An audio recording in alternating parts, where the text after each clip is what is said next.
Hi, and welcome to the Stethoscopes to Swaddles podcast, episode number 86. Today on the podcast, I want to share with you about being a working mom and entrepreneurship and some of the lessons that I've learned just exploring entrepreneurship, being a coach, understanding how to run a business and how to be an entrepreneur. Hey, Mama. You deserve a life free of overwhelm and burnout. Welcome to the Stethoscopes to Swaddles podcast. I'm your host, life and mindset coach, Shiro Bergbauer. I'm also a wife, mom, and CRNA. This is the podcast for high-achieving mamas in medicine like you and I. Together, we'll learn how to navigate the ups and downs of working motherhood. If you're looking to thrive in your relationships and overcome overwhelm in your motherhood, marriage, and medicine, you're in the right place. Welcome to the Stethoscopes to Swaddles podcast. The first thing I wanted to say is I know I always share these excerpts from different books, but I recently bought a copy of Young Pueblo's new book. It's called Lighter. It's so funny because one of the first pages I believe it's the first page. Yep, it's the first page that he talks about this. I wanted to share this with you so that maybe it can light a fire in your belly or just get you to thinking. And so he says, pick the path that lights you up, the one you know deep down is the right choice. Stop listening to doubt. Start connecting with courage. Do not let the idea of normal get in the way. It may not be the easy path. You know great things take effort. Lean into your determination. Lean into your mission. Lean into the real you. So welcome to the episode. How did I even become an entrepreneur? So I've been thinking a lot about this, and I've shared my journey and my evolution as a coach. And I shared that with the concept of what is a coach? What do you learn in coaching and all of that? But I wanted to explore this from the idea of how do you go from being a W-2 employee who is used to going in, putting in the work, getting paid to, I'm going to start my own business. I'm going to basically not get paid for a while. The earliest that I can think of this is when I first started my platform and when I started doing this work, I really didn't have any plans to monetize anything. I just wanted to go out, share the story, my story, and help people who were battling postpartum depression, postpartum mental health issues, and help them kind of navigate that season. And then I was also very passionate about supporting women transitioning into working motherhood because I don't even think we've scratched the surface on how do you go from, being a free working person to you have a child and you have to go to work and earn a living. And so I wanted to create resources for that and really didn't have any goal of monetizing anything until I decided to launch my course because I felt like the themes that were ongoing with people who would reach out or connect with me on social media were the same. So it was totally around mom guilt and overwhelm and feeling all the things. And so I started to create an online course on that, which is how I even got into entrepreneurship because I had to figure out how to create an online course and how do you market it and what platform do you put it on and how do you get people to buy the course. So I wanted to first reflect on that because when I first then decided that I was going to monetize my work, I was very naive about it. I think it's important for me to share that here because I would hope that it maybe helps you not make some of those mistakes. The first thing I learned about myself was that I do have a tendency to shiny object syndrome. So, for example, I wanted to learn how to create a course, and so I wanted the best course to learn the best things. I wanted to be in the best groups, in the best rooms with the best people who had the best information, all of that. What I will tell you that I learned, while that is helpful to get the resources, have the information, nothing replaces your own brain and your own integrity into the love that you want to put. What I noticed for myself is that, for example, I paid for a course to learn how to create courses from the best of the best, and I think her work is amazing. But somehow in there was a thought error that I'm just going to come in, plug and play, do the thing, and then it's just going to magically convert into thousands and thousands of dollars. When it didn't, I was like, wait, this is not working. And so I almost had like this course trauma, like, oh my God, I took this course and I didn't make the money. What I have now learned about myself, one is it's great to have the resources, but it's so important to realize that your greatest resource actually is what's between your ears. It's your brain. It's the thoughts that you consistently have. It's the feelings that you consistently feel and your willingness to explore those. So people talk about mindfulness and positive affirmations, and I think we've kind of trivialized the idea of even positive affirmations. Like, we've kind of like diluted down the message into, oh, you come, you say this, I'm worthy, I can make money. And then it's like the money magically appears. And it doesn't work like that, right? Like, you have to be willing to feel also some very uncomfortable emotions that come with starting a business. And so I really want to be honest about like why I think it's important to explore, like, if you have shiny object syndrome, like, stop abdicating responsibility for your success to your teachers or your mentors, because you may be very disappointed if you just believe that buying the course or buying the training is going to make you a good entrepreneur, whatever business you want to go into.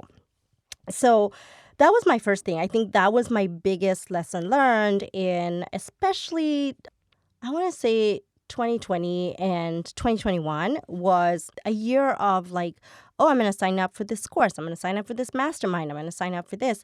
And I remember like believing that all the money I would make in the business would be reinvested in the business, except the business wasn't converting dollars, right? So then I had to question, like, what are you trying to achieve here? Like, what is your bottom line? Now, I will say, being in the profession that I am in and being able to take risk, I know it's kind of a privilege, right? Like, I can go all in on my business, knowing full well that I always have anesthesia to fall back on. And I am very aware that this is not the reality for many people. And I want to point that out because I think the reality of having a fallback plan is good and bad. So it's good in terms of if you're risk averse like I am, it helps you because you can be like, okay, but I can always go back to anesthesia. I could always go back to the bedside and, work 40 hours a week. The downside is having that cushion can sometimes get you very comfortable. And I remember actually having a conversation with my coach, Brig, and we were talking about like some of the communities we're in. The idea for people to make $100,000 as coaches sounds very like the echelon of success, right? But from where we're coming, the industry that we're in, that's not the money we're used to making, right? We're used to making way more money than $100,000.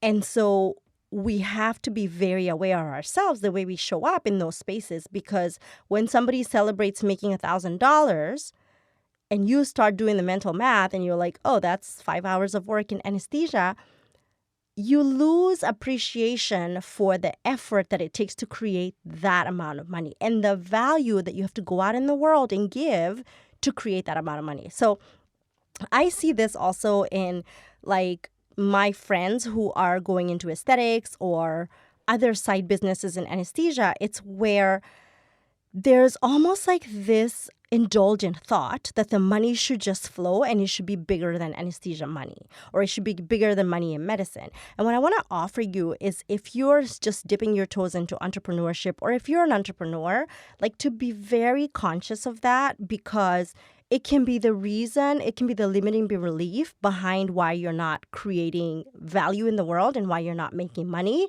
because you have this indulgent thought that can actually create a sense of entitlement and prevent you from taking massive action to grow your business.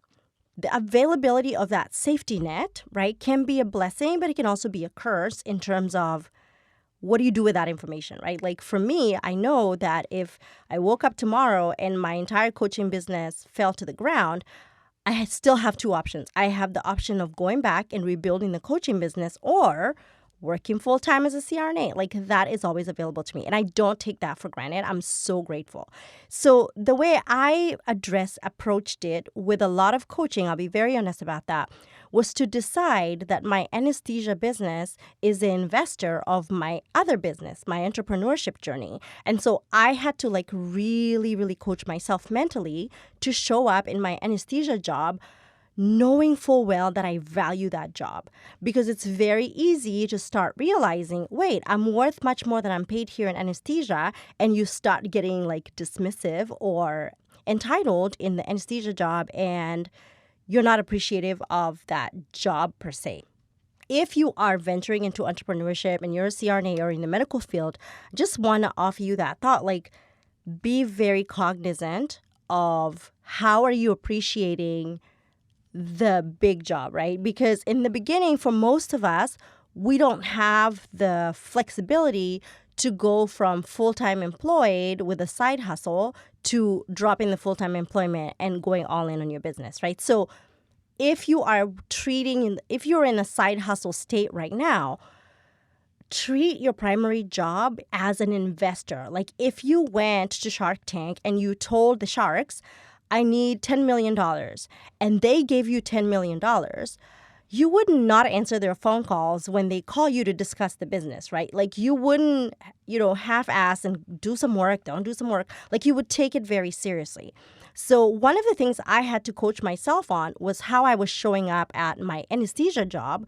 Was I showing up like, I want to be here, this is valuable to me, it's important? Because it's very easy to get caught in the trap of, I'm just here short term, I'm on my way out, and get that senioritis, like you're like done, when you're about to leave a place and you're like, I'm done, and you check out.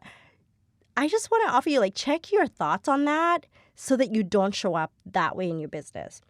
What was the work that got me here? First, I think I would like to share the thoughts that have helped me navigate entrepreneurship, and then maybe kind of share some of the actions and some of the feelings that I have used along the way to build a business and to continue to build a business, because I have big dreams for this business.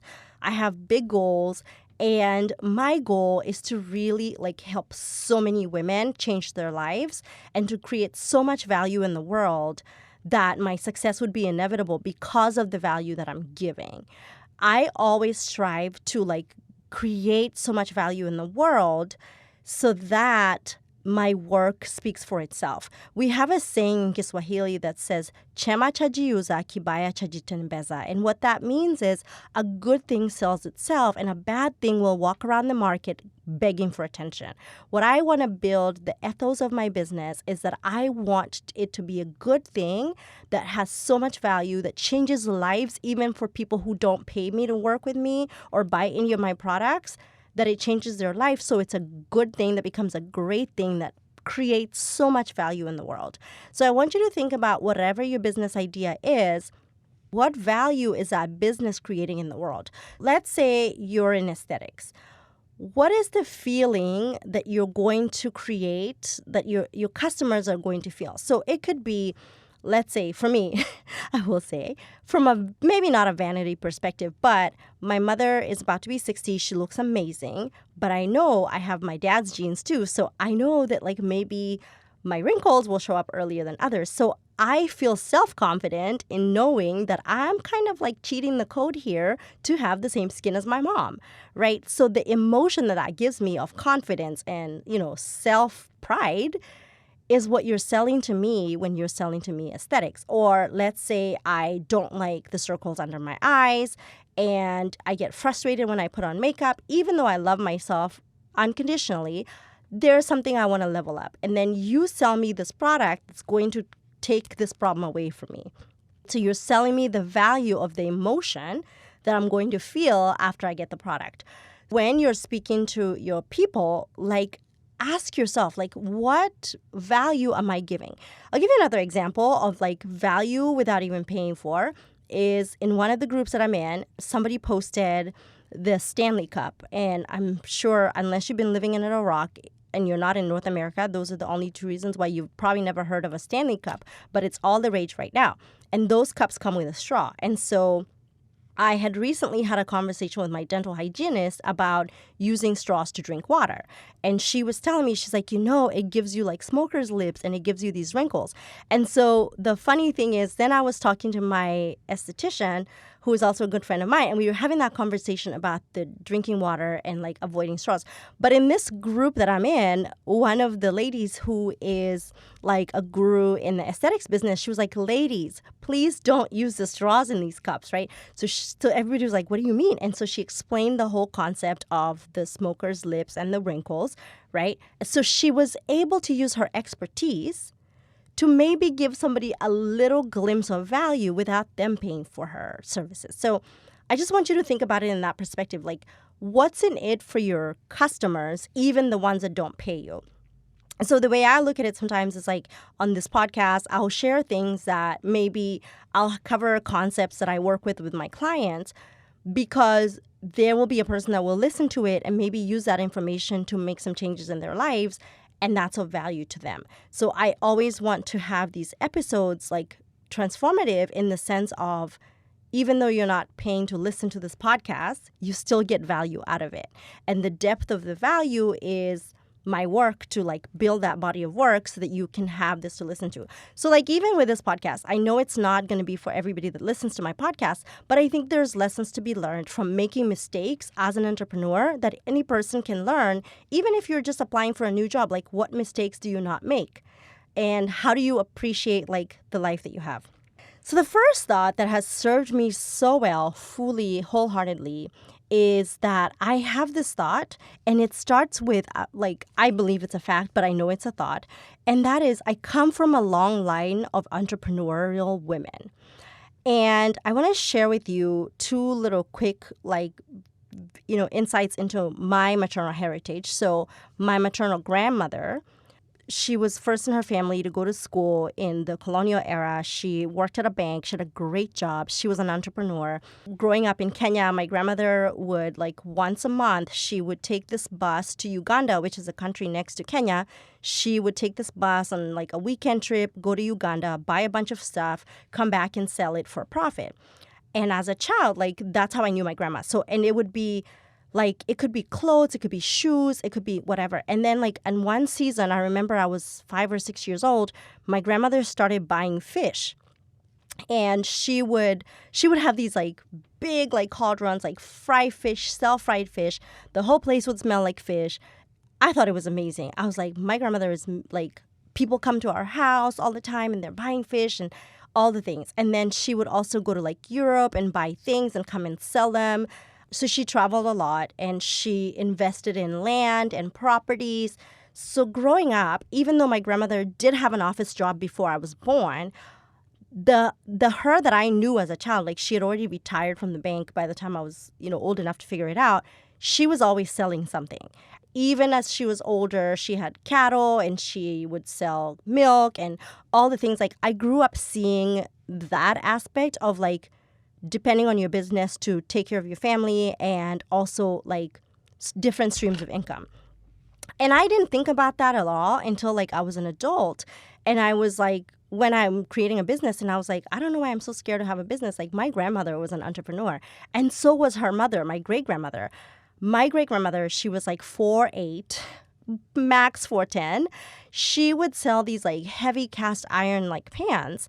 And she would go from village to village selling them. She was a very feisty little lady. She was sharp as a tack. Like, she was super intelligent.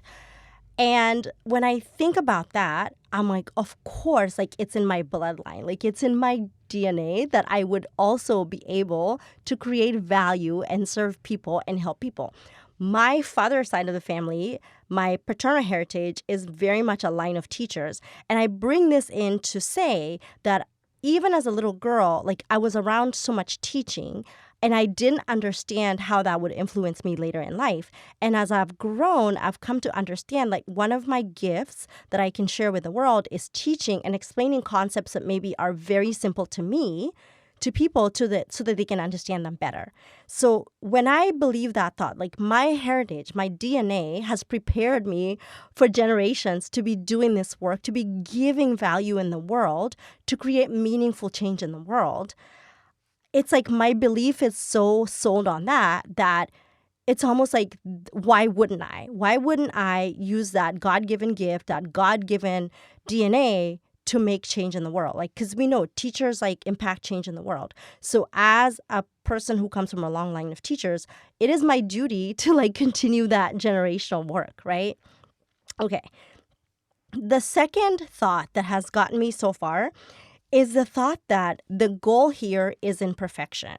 One of the biggest things that I have had to learn as an entrepreneur is to be okay with B plus work.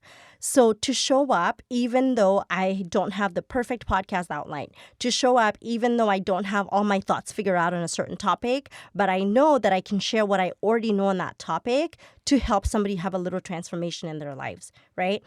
Being aware that the more I spend time trying to make things perfect, the less impact I have on a person who's waiting for me to give that work for them, right? So that even looks like booking my first client without even knowing, like, what am I going to use for a payment method? Like, how are they going to pay me? Like, I just created the business and I was like, okay, figure it out as we go. And now, like, I have systems, right? And when I allow myself to like not be perfect, it creates that cushion for me to be human, but it also creates that safety for my clients too, to be aware that we're not trying to be turned into robots or like perfect humans. We're just trying to show up as the highest version of ourselves, even though sometimes we might not. Like, it's okay for us to like fail sometimes and make mistakes, which brings me to the other thought that has gotten me here, which is I'm okay with failing because the goal for me is to make decisions, implement decisions, fail or succeed. And if I fail, I evaluate those decisions and I make new decisions and then I implement those decisions. And in order for me to learn as I grow a business, I have to make room for failing. This comes so uncomfortably for those of us in healthcare, especially. And I know primarily my audience is CRNAs. So if you're not a CRNA, this will still apply to you. But think about the fact that for us in anesthesia, failing is a life or death situation, right? If I fail to make a quick diagnosis when my patient is having a laryngospasm, by that time, the patient could die, right? Or if I fail to see the signs of malignant hyperthermia, like now we're cascading and we're circling the drain, so to speak, that might be a problem. So we are very failure averse professionally, and sometimes that might translate into our businesses where we're like, if I try this thing and it doesn't work, that means I'm not good enough. Or if I try this thing and it doesn't work, it means I'm not smart enough, or I'm not cut out for this. And I just want to offer you that does not translate in business, right? Because your failure in business is what makes you a better entrepreneur, is what makes you show up and create even more value for your clients and help them solve even more problems. And nobody wants to buy from somebody who is perfect. I think I have been very intentional about sharing my own vulnerabilities and my own successes and failures because I never want to be at a level where my clients can't relate to me. Like, I never want to show up here and pretend that I don't have arguments with my husband or that our life is so perfect. Like, I want to show up as an authentic person that you can relate to who also uses the tools that she teaches to change her own life, right? So, there's this concept of like no gods, no gurus. And what that means is like, just because somebody is teaching you something doesn't mean they do it perfectly all the time. So, how do you apply to this if you're an entrepreneur? It means that if you're, for example, I'm going to just use aesthetics because I think that's currently like what a lot of CRNAs are going into. There's also the infusion business and a lot of like medical provision business. But let's say you buy product and you're not converting the product into sales and you just decide this is so hard, I just can't do it anymore. If you don't keep failing and like tweaking and seeing what's not working, you can give up a business that has the opportunity to be so lucrative, right? And so check yourself when you're despairing, like, oh, nobody's buying my product. One of the things I learned from my business mentors is the result line of my models is always for me to troubleshoot, right? So if the result of your model is 0 sales and 0 conversions, can you check the actions that you're taking or the actions that you're not taking? Can you check the emotions that you're showing up in? Can you check the thoughts that you're thinking all the time that's creating $0, right? When my clients come to work with me, I have to help them also take responsibility for the results that they're in their lives. But if they come work with me and we're getting zero change in a certain amount of time, it's my job to evaluate, how can I coach them better? How can I show up in this relationship, taking ownership of who I am as their coach to guide them in the work? So let's say you evaluate and you're like, oh, I've only posted on Facebook once this month. Okay, now you do a little experiment and you're like, how can I leverage social media to grow my business? So then you post, and then you don't sit there and babysit that post like, oh my God, I'm going to see if somebody buys today. No, you keep creating value. I like this analogy that I learned from Samantha Siffring, and it's basically like when you put the popcorn in the bowl in the microwave, right? They don't all pop at the same time. And if you keep opening the microwave to see like, oh, have these two popped? Like, it's unproductive. So you put all the kernels in the microwave and then they pop one by one, and eventually all of them turn into popcorn. So all this to say, keep preparing to fail. Make failure plans. And we're going to talk about failure plans later this year before the end of the year. But it's like, allow the cushion in your job, in your business, for failure. Okay. This fourth thought is, and this is work that I have primarily done in 2022, is that my nervous system deserves my attention, and that my work also deserves my attention. And what that means is, when I'm operating from anxiety or discomfort or shame, I have to nurture my nervous system to listen to the part of me that is feeling anxiety or shame, to listen to the part of me that's telling me nobody wants to work with me, nobody's listening to my podcast, nobody is doing this, to tune in to help my nervous system know that we're not in danger. There is no lion outside the cave that's going to come and attack us. People aren't going to we're not going to get canceled, or like whatever your brain offers you out of those emotions, instead of ignoring those fears and concerns, to nurture your nervous system. So this year, actually in the past month, I've started doing a lot of more work as far as like somatic work and like how my body and my immune system work and my stress levels work together, because I want to nourish that part of me. And when I do that, it helps me, gives my nervous system, like my nervous system then works with me. It's like, oh, it's okay here that we can feel discomfort. It's okay that we feel sadness or shame or anger or anxiety. Like those feelings are welcome here. The goal isn't to feel positive poly emotions all the time. The goal is for us to have the entire human experience, but also when we go through those experiences, to take care of ourselves, to understand and tune in and listen to our bodies, right? Because we're a sum total of all the experiences we've had in our lives. And I think sometimes we don't give enough credit to that. It's like those parts of us that are trying to get our attention, the longer we ignore them, that's really our nervous system just saying, hey, look at me. This is what I need. And I nurture that part of me. And I want to support that part of me. The other thing that I wanted to say as far as the nervous system is growing in my self-trust and my self-confidence. So trusting myself that I have this brain that makes decisions that are for the better for my future.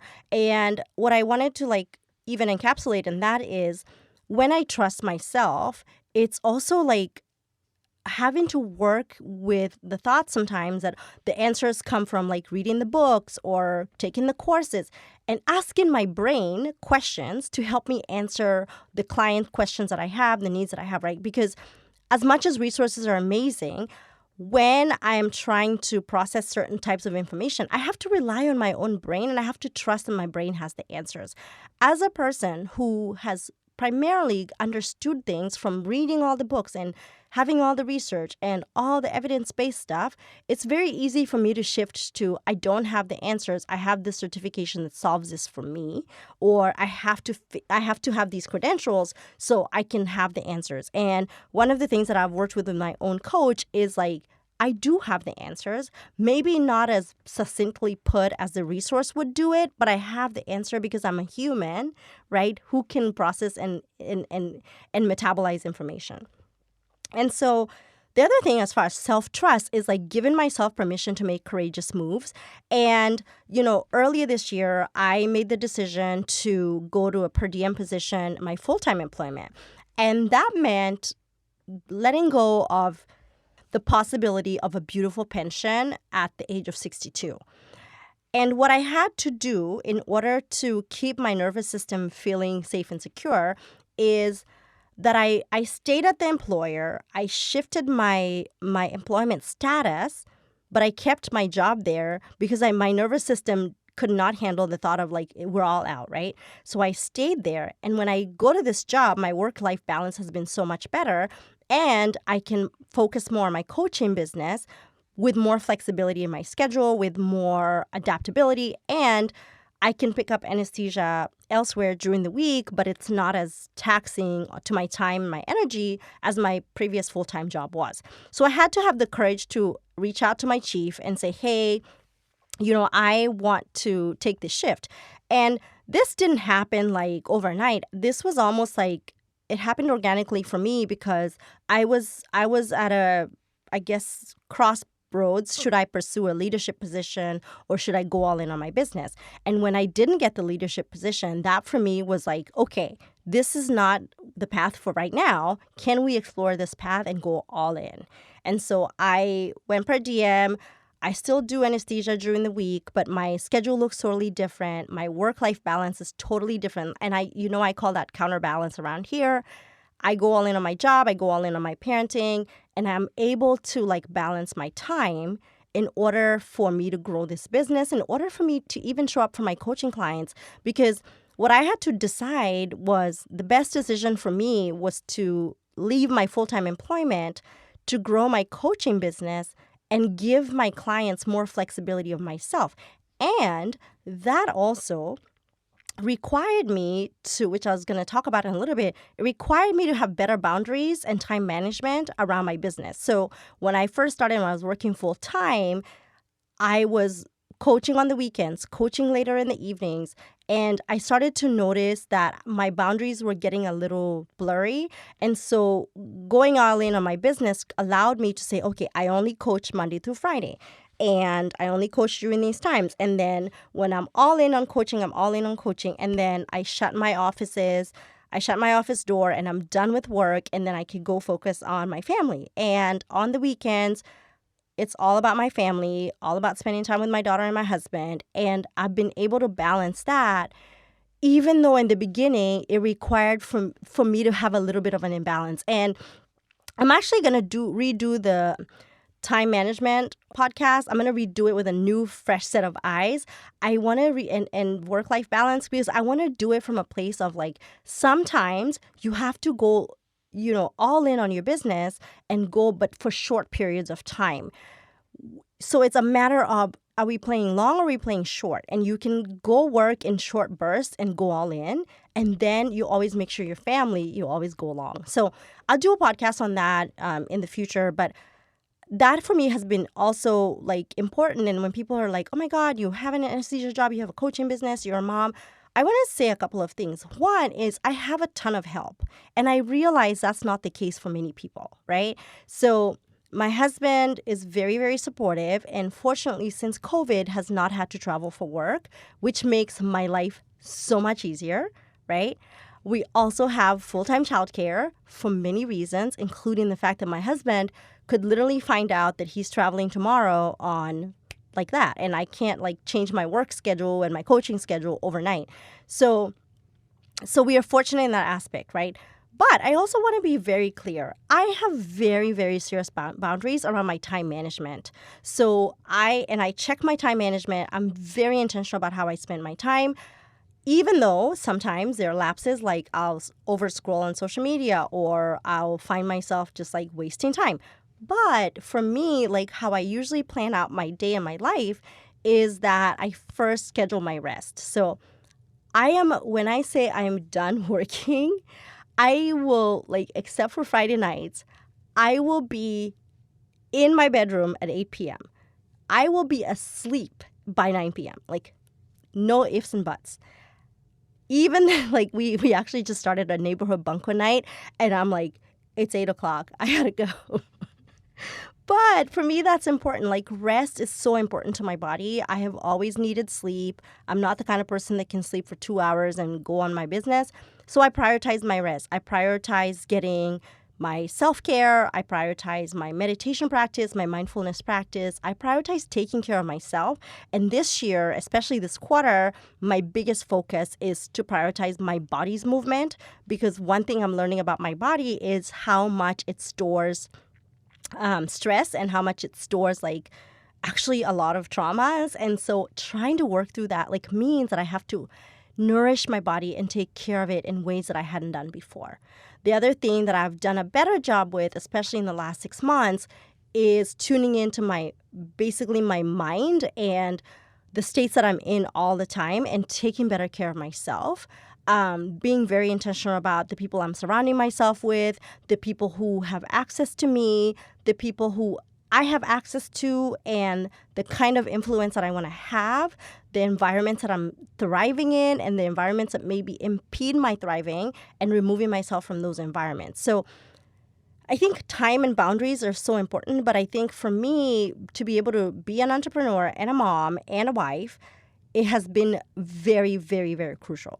And it's also important that I say here that I have grown into the person who self-coaches every day so that I can see where my thoughts go and where my brains go. And I also invest in my own coaching. I invest, like, that is an investment in my business, and it will always be an investment in my business to have my brain coached, because my coached brain can then go out in the world and give value, help other people, but also be so aware. So like my neuroception is so dependent on me, like being in awareness of the thoughts that I'm having, the emotions that I'm feeling. Even when I'm at my lowest emotions, one of the things I have learned is that when my brain is very well managed, I can still show up for my clients even when my emotions are not at the usual baseline, right? Like I can process sadness or anxiety or shame and still hold space for my clients, which also has required me to hold space for myself and give myself grace. And by the way, I have moments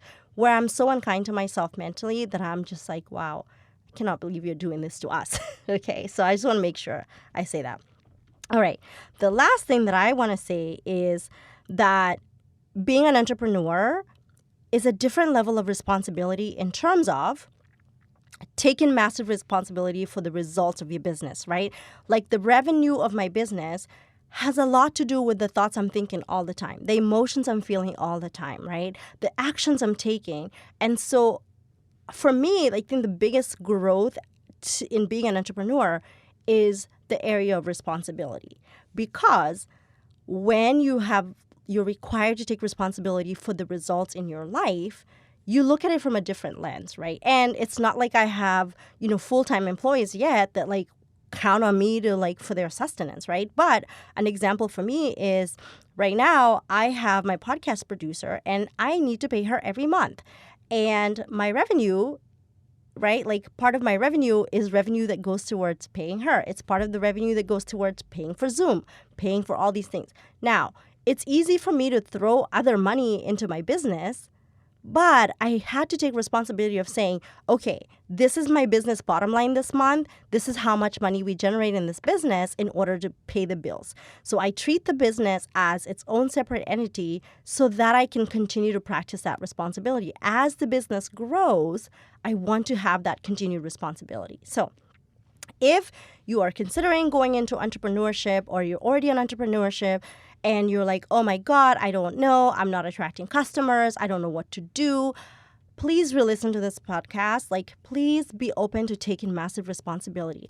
The other thing I want to caution you, because again, like I said, shiny object syndrome, if you showing up on social media and following your competition or people who would be in direct competition with you, feels like you get into compare and then you start to despair, or if you feel any sense of envy or jealousy, I want to offer you to stop following those people, because it's going to mess with your mindset. And like as an entrepreneur, even though it's great to see like targets and goals, if you're using those targets and goals against yourself, it doesn't help you grow your business.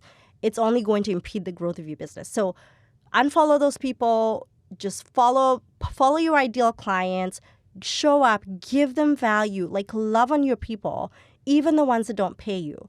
Give them value, because eventually that value that you put out, the bank is just growing and it's going to convert into dollars. The last thing I wanted to say is this, because I think people get this mindset messed up.